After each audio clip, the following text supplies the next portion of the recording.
नमस्कार. अष्टावक्र गीता निरूपण या मालिकेतील आज हा 32वा भाग. काल आपण 273व्या श्लोकापर्यंत आलो होतो. आज आपण 274व्या श्लोकाने सुरुवात करणार आहे.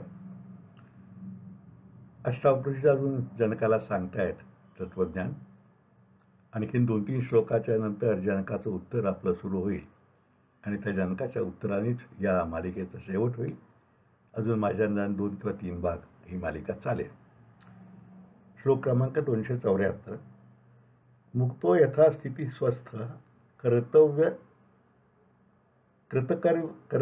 निवृत्ता समा सर्वत्र वैतृष्णायन्न स्मरत कृतम कृतम. अर्थ: मुक्त पुरुष असेल त्या स्थितीत स्वस्थ असून केलेल्या व कृतयोग्य कर्म अकर्मातून निवृत्ती पावलेला असतो. असा निरीच्छ महात्मा सर्वत्र समदृष्टी असल्याने आपण केलेल्या अगर करायच्या राहिलेल्या कर्माचे सुद्धा स्मरण करत नाही. आपण प्रापंचिक माणसे प्रपंचात दंग होऊन त्यामधून विविध कर्मांच्या आधाराने सुख मिळवण्याचा प्रयत्न करत असतो. ते सुखसुद्धा इंद्रिय सुखच असते. कधी जिभेचे चोचले, कधी नेत्रसुख, तर कधी कामसुख. ज्ञानीपुरुषाने या जगाचे व त्यातील सर्व वस्तुमात्रांचे नाशवंतपण व क्षणभंगुरत्व जाणलेले असल्याने तो या सर्व सुखांच्या आसक्तीतून पूर्णपणे मुक्त झाला असतो. त्यामुळे अमुक एक कर्म करावे किंवा करू नये अशा तऱ्हेची कोणतीही आकांक्षा तो धरीत नाही. पूर्वी उल्लेख झाल्याप्रमाणे एखादे वाळके पान किंवा दोरा तुटलेला पतंग जसा वाऱ्यावर कुठेही फिरावा तसा तो प्राप्त करणे सहजपणे व अलिप्तपणे करीत असतो. जी स्थिती असेल त्यामध्ये तो स्वस्थ, संतुष्ट व समाधानी असतो. आपल्या हातून झालेल्या किंवा न झालेल्या कर्माच्या संदर्भात तो ज्या क्षणी ते झाले त्याच क्षणी निवृत्त होतो. नळातून सोडलेला पाण्याचा थेंब जसा खाली पडताच नळाच्या बंधनातून व बांधिलकीतून मुक्त होतो, तशीच त्याची कर्ममुक्त स्थिती असते. वासनांचा पूर्ण त्याग केल्यामुळे तो अखिल चराचरासंबंधी समत्वाची भावना ठेवतो व त्यामुळेच मी अमुक कर्म केले किंवा खरे म्हणजे माझ्यातून अमुक कर्म घडले किंवा अमुक करायचे राहिले, घडावायचे राहिले याचा विचारसुद्धा तो करत नाही. कर्माभिमानातून सुटलेला ज्ञानी सदैव साक्षी बनूनच सुखात व तृप्तीत राहतो. श्लोक क्रमांक 275. न प्रियते वंद्यमानो निंद्यमानो न कुप्यती नैव द्विजते मरणे जीवने नाभिनंदती. अर्थ: मुक्त पुरुष कोणी वंदन केल्याने आनंदित होत नाही किंवा कोणी निंदा केली तरी संतापत नाही. तो मरणाने उद्विग्न होत नाही आणि जगण्यात सुद्धा मोठा आनंद आहे असे मानत नाही. स्तुती कोणाला प्रिय नसते. असे म्हणून आपण रोजच्या व्यवहारात स्वार्थ साधण्यासाठी कोणाचीही स्तुती करीत राहतो. अर्थात ज्याची करतो त्यालाही ती खरे वाटते हा भाग वेगळा. एक गमतीशीर आपल्याकडे म्हण आहे, स्तुती करावी परमेश्वराची, करू नये व्यर्थ कधी नराची. असे म्हणत म्हणत आपण केलेली माणसाची स्तुती व्यर्थ जाणार नाही ही काळजी घेऊनच आपण ती करीत असतो. माणसे स्तुतीने सुखावतात पण टीकेने मात्र रागावतात. जर निंदेमुळे एखादा रागावला नाही तर आपणच त्याला गेंड्याचे कातडे म्हणून निंदेचा आणखी एक वळसा देतो. व्यवहारात प्रपंचात हे चालते. तसेच परमार्थार्थी अर्धवट पोचलेले बुवा, बाबा, महंत हे सुद्धा खुशमस्करांचा ताफा बाळगतात. परंतु पूर्ण ज्ञानी पुरुष या सगळ्यांच्या पलीकडे गेलेला असतो. कोणी निंदा कोणी वंदा त्या दोन्हीचेही त्याला काही वाटत नाही, कारण त्यातील फोलपणा त्याला पूर्णपणे ज्ञात असतो. व्यवहारातील सर्वज्ञ सुद्धा मृत्यूला घाबरून असतो. मरण कल्पनेशी थांबे तर्क जाणत्यांचा अशी त्याची अवस्था असते आणि जीवनातील प्रत्येक आनंद त्यांना खुळावत असतो. मात्र ज्ञानी पुरुषाच्या दृष्टीने देहाचे जीवन व मरण हे दोन्ही एखाद्या खेळासमान असतात. त्याला ना जगण्याचा हव्यास असतो ना मरणाची भीती असते. आत्मरूप झाल्यामुळे तो चिरंजीवच असतो. श्लोक क्रमांक 276. न धावती जना किरण नारण्यमुपशांतनी यथा तथा यत्र तत्र सम एवावतिष्ठते. अर्थ: स्थिरबुद्धी महात्मा जनसमुदायाकडे धाव घेत नाही किंवा अरण्याकडे ओढ नसते. ज्या ज्या ठिकाणी जशी असेल त्या परिस्थितीत तो समबुद्धीने राहत असतो. जनक अष्टावक्र संवादातील अष्टावक्र ऋषींच्या सांगण्यामधील हा शेवटचा श्लोक आहे आणि यानंतर जनक आपण प्राप्त केलेल्या ज्ञानात सांगणार आहे. जीवनमुक्त ज्ञानी पुरुषाच्या स्थितीचे अनेक दृष्टिकोनातून वर्णन करीत करीत अष्टावक्र मुनींनी जनकाला आत्मानंदाच्या शिखरापर्यंत आणलेले आहे. आता अशा आत्मस्थित माणसाने जगाचा त्याग करून एकांतात राहावे की जनांचा उद्धार करण्यासाठी जनसमुदायात मिसळावे, या संभाव्य शंकेला उत्तर देऊन ते आपला उद्देश पूर्ण करीत आहेत. काही महात्मे सर्व साधल्यावर लोककल्याणार्थ जनप्रवाहात मिसळतात, तर काही या ऐहिक विश्वातील आपले कार्य संपले म्हणून अरण्याची, गिरीकंदराची आणि एकांताची वाट धरतात. समर्थ रामदास स्वामी सारखे संत पहिला मार्ग स्वीकारून शहाणे करून सोडावे सकळ जन या वृत्तीने समाजोन्नतीचे कर्म करीत राहतात, तर पूर्वीचे ऋषी सर्वसंग परित्याग करून एकांतात जात असत. अष्टावक्र ऋषी म्हणतात की सर्व वासना विगलित होऊन आत्मस्थित झालेला स्थिरबुद्धी महात्मा या दोन्हीपैकी अमुकच मार्गाने जावे असा कोणताच आग्रह धरीत नाही. अनाग्रही वृत्तीने जनात किंवा वनात तो जेथे असेल तेथे आणि ज्या बऱ्या बुऱ्या परिस्थितीत असेल त्यातच पूर्णपणे समबुद्धी राहून कालक्रमणा करीत राहतो. आत्ममग्न धीर पुरुषाला अरण्य आणि राजधानी, आपत्ती आणि सुखसोयी यांचे काहीही देणे घेणे नसते. जेथे जसा असेल तेथे अनासक्त, अनाग्रही आणि समदृष्टी महात्मा पूर्ण संतोषात राहतो. असे सांगून ऋषी आपले सांगणे अष्टावक्र ऋषी आपले सांगणे पूर्ण करून जनकाला त्याला प्राप्त झालेले ज्ञान सांगण्यासाठी अवसर देत आहेत. श्लोक क्रमांक 277. या श्लोकापासून ते शेवटच्या 298 श्लोकापर्यंत आता अष्टावक्र ऋषींच्या उद्देशाने आपल्यामध्ये काय परिवर्तन झालेलं आहे, आपण कसं सिद्धस्थितीला पोचलेलो आहोत, आपली मनोवस्था काय आहे, हे जनक या पुढच्या सर्व श्लोकातून सांगत आहे. ह्या श्लोकाची सुरुवातच 277व्या जनक उवाच अशी होते. जनक उवाच तत्वविज्ञान संदशमादाय हृदयोदरात नानाविध परामर्श शल्योद्धारा कृतो मया. अर्थ, जनक म्हणाला, तत्वज्ञानरूपी चिमट्याने हृदय आणि पोटातील अनेकविध कल्पनांचे काटे उपटून काढण्याचे काम माझ्याकडून झाले आहे. अष्टावक्र ऋषींच्या अनुपम उपदेशामुळे जनकाच्या मनातील सर्व संशय आणि विकल्प दूर झाले आहेत. तो उपदेश केवळ ऐकून, श्लोकात त्याचा उल्लेख आहे, श्रवण मात्रेनं जनक सदातृप्त आत्मस्थित अवस्थेला प्राप्त झाला आहे. एखाद्या नाठाळ घोड्याला वटणीवर आणण्याला हाणामारी करावी लागते, पण जातिवंत अबलखवर मात्र स्वाराच्या केवळ इशाऱ्याने हुशार होतो. त्याचप्रमाणे अष्टावक्रांना जनकासारखा तयार सच्चेच्छे मिळाल्यामुळे जनक ऐकूनच ज्ञानी झालेला असून तो आपल्या अभूतपूर्व आत्मानंदाचे वर्णन करीत आहे. हृदय आणि पोट ही माणसाचे सर्व संशय साठण्याची स्थाने आहेत. त्या संशयाचे काटे रुतत राहून माणसाला स्वस्थता लाभू न देता विविध ऐहिक सुखकल्पनांच्या मागे धावायला लावतात. त्या धावण्यातच त्याचा मानवी जन्म संपून जातो, पण हाताला मात्र काहीही लागत नाही. जनक म्हणतो की सद्गुरूंच्या उपदेशाने तत्वनिश्चयरूपी चिमटा मला मिळाला. त्या चिमट्याच्या उपयोगाने मी हे अंतरातील कल्पनांचे, संशयाचे, विकल्पांचे सर्व काटे उपटून काढले आहेत. ते काटेसुद्धा नानाविध म्हणजे अनेक प्रकारचे होते, पण त्या सर्वांना उपटण्यास हा तत्वाचा एकच चिमटा पुरेसा समर्थ ठरलेला आहे. सद्गुरूंनी जणू ही शल्यक्रिया करून म्हणजे सर्जरी करून हे कार्य केले आहे. त्यामुळे माझे हृदय पूर्णपणे संशयमुक्त, कल्पनारहित आणि विकल्पशून्य झाले असून मी आता पूर्णपणे स्वस्थचित्त झालो आहे. श्लोक क्रमांक 278. क्व धर्मः क्वच कामः क्वचार्थः क्व विवेकिता क्व द्वैत्वं क्वच वा द्वैतं स्वमहिम्नि स्थितस्य मे.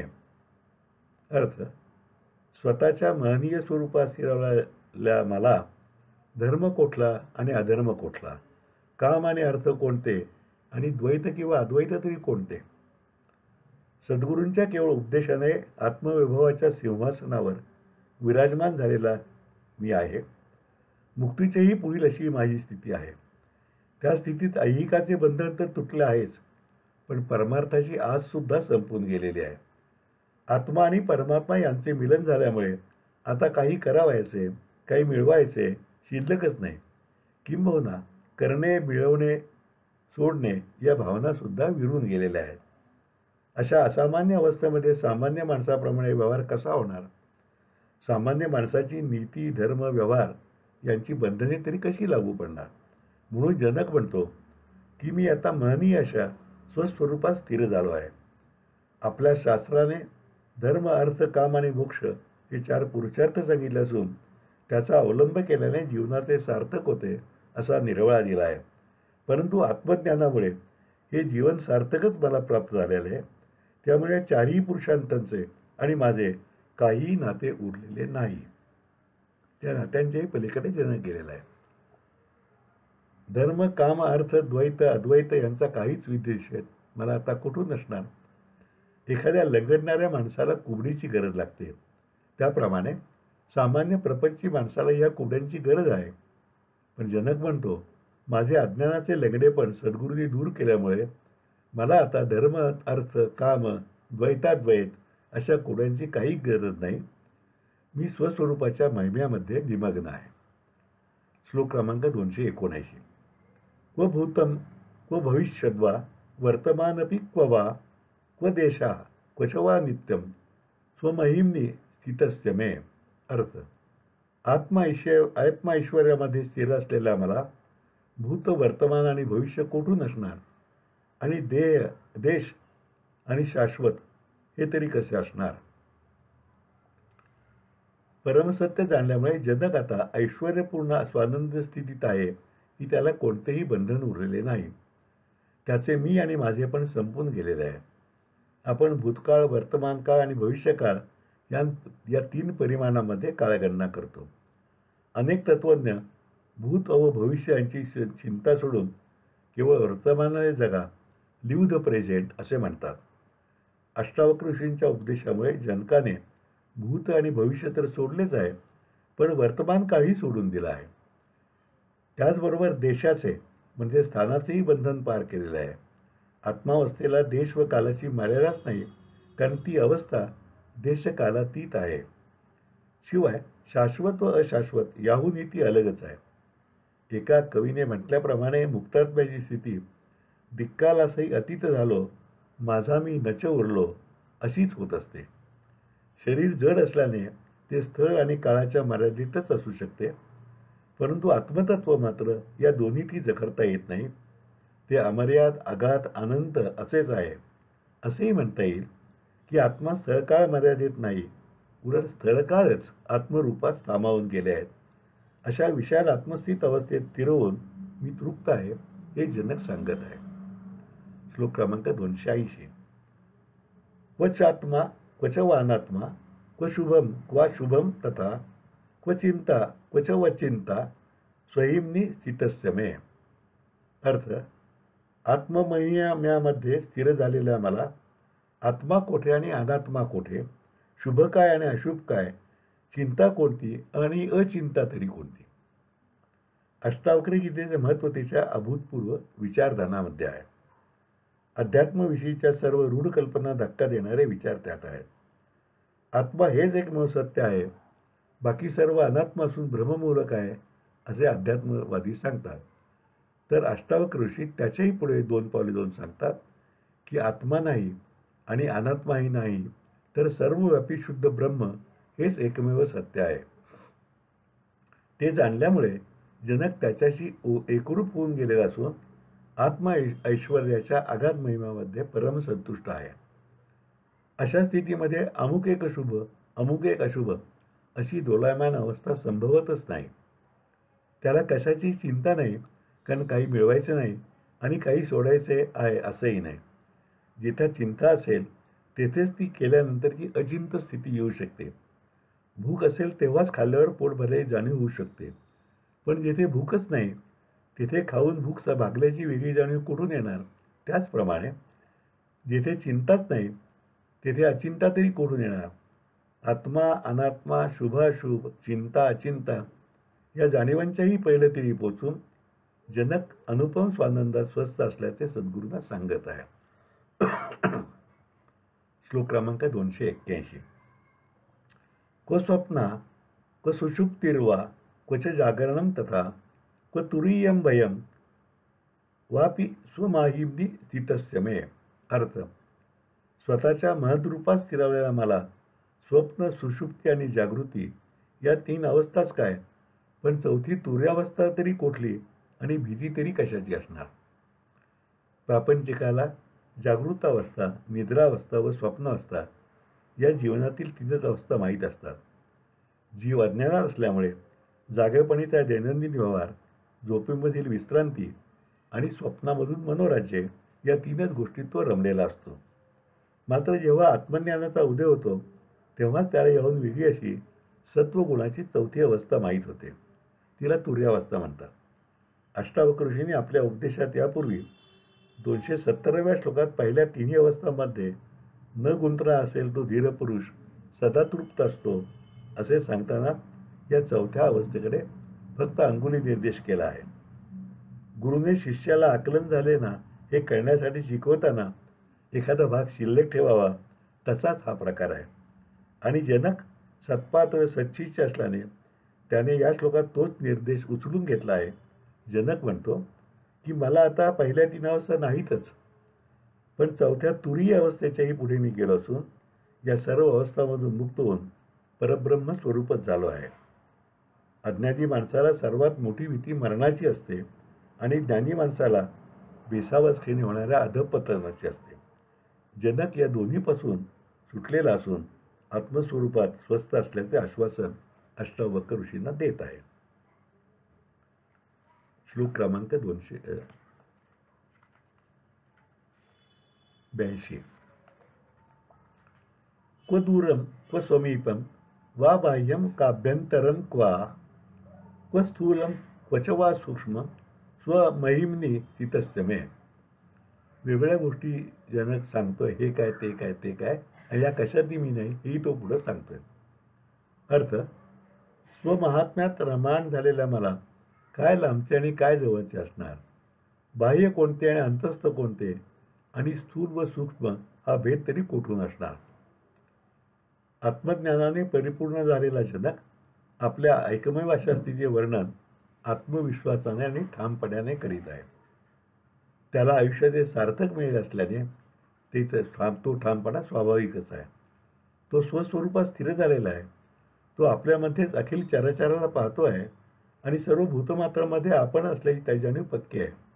म्हणजे सर्वत्र तोच असल्याने त्याच्याहून वेगळे कोणीही नाही. मग अशा स्थितीमध्ये जिथे कोणाशी आणि कशाची विभक्तपणाच राहिला नाही, तर मग लांब आणि जवळ म्हणायला कोणी शिल्लकच नाही ना. त्यामुळे हे लांब ते जवळ, हे लांब ते जवळ ही संकल्पनाच त्याच्या ठायी संभवत नाही. याच कारणाने आतील व बाहेरील हा भेदाभेद सुद्धा शिल्लक राहिलेला नाही. स्थूल ऐहिक विश्वातही सर्वत्र सूक्ष्म आत्मतत्व भरलेलं आहे. हे सत्यज्ञान त्याला प्राप्त झाले आहे व त्यामुळे स्थूल आणि सूक्ष्म हा फरक सुद्धा त्याला कुठेही जाणवत नाही.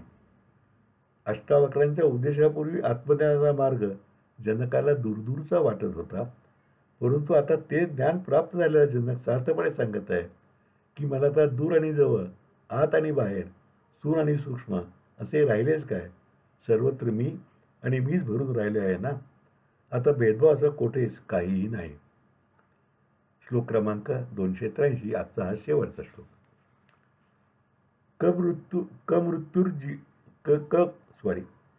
क्व मृत्युर्जीवितं वा क्व लोकाः क्वास्य क्व लौकिकं क्व लया क्व समाधिर्वा स्वमहिम्नि स्थितस्य मे. अर्थ: आत्मवैभवात स्थित असलेला माझा मृत्यू आणि जीवन, जग आणि जगातील लौकिक आणि लय किंवा समाधी या कशाशीही काय संबंध असणार. स्वतःचे स्वमहिम्यामध्ये स्थित असले असे वर्णन करणारे जनकाच्या मुखातील 6 श्लोकांच्या गटातील हा शेवटचा श्लोक आहे. आत्मस्थित महात्म्याची महती आगळीवेगळीच आहे. तो दृश्य जगापासून आणि पारमार्थिक मार्गाच्या वाटचालीपासूनही अलिप्त झालेला आहे. जगापासून स्वतंत्रपणे आपण सहज समजू शकतो, तशी परमार्थ मार्गापासूनची अलिप्तता सुद्धा आपण समजावून घेतली पाहिजे. तो मार्ग धरावाचा हेतूच मुळे आत्मज्ञान प्राप्त करणारा असतो. मग ज्याप्रमाणे नदी पार करण्यासाठी नावेची गरज आहे, पण एकदा नावेत बसून नदी पार केल्या गेल्यावर नावेची गरज नसते. त्याचप्रमाणे आत्मज्ञान मिळाल्यावर पुन्हा साधनांची काय गरज? त्याच आत्मज्ञानाने जनक आता परिपूर्ण होऊन ज्ञानी बनलेला आहे. त्यामुळेच त्या अभूतपूर्व अवस्थेतील त्याची वचने त्याची सर्वापासूनची अलिप्तता प्रगट करणारी आहेत. मृत्यू हा शरीराचा असून आत्मा अविनाशीच आहे हे जाणल्यामुळे जीवन आणि मृत्यू या कल्पनाच त्याच्या जागी फोल ठरल्या आहेत. जगाचे, त्यातील लोकसमुदायाचे आणि ऐहिक लोके अशाश्वतपण सिद्ध झाल्यामुळे त्याच्या लेखी त्यांचे महत्त्व शून्यवत झाले आहे. आणि स्वरूपात स्थिर झाल्यामुळे आता समाधी लावण्याची किंवा परमात्मा स्वरूपात लय साधण्याची गरजसुद्धा संपलेली आहे. कारण अष्टावक्र ऋषींच्या उपदेशाने जनक आत्मतत्वामध्ये विलय पावलेलाच आहे. त्याचे द्वंद्व पूर्णपणे संपवून तो निर्द्वंद्व, निश्चिंत आणि निश्चित झालेला आहे. आज आपण इथेच थांबूया. उद्या 284 श्लोकापासून पुढे सुरू द्या. तोपर्यंत नमस्कार.